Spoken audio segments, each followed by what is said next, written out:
Well, welcome back for another video of Service Reset My Car.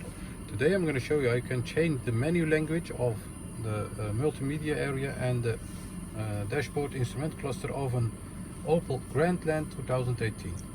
I had a customer who asked me to change it to a different language. I had to search for myself and I want to spare you that time. I'm going to show you in this tutorial how to change that. Okay, let's start right away. Turn or press the ignition on. That's the first step. Also, you can start the car if you like. Then we're gonna use this area.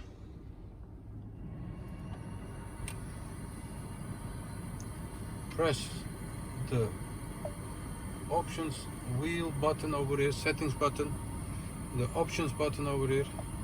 Once you're here, you'll see the languages. Press it. Change it to desired language.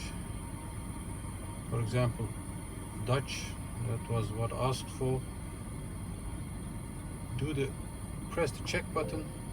Once you've done that, as you can see, this area and also this indicate this area over here is changed to the desired language. We're gonna change it back to English.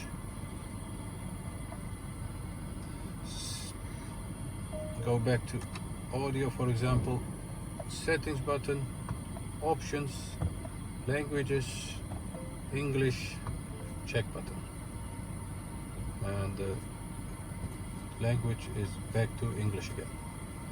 That was it. I hope you enjoyed it and hope to see you next time with another video. Stay safe, take care, bye bye.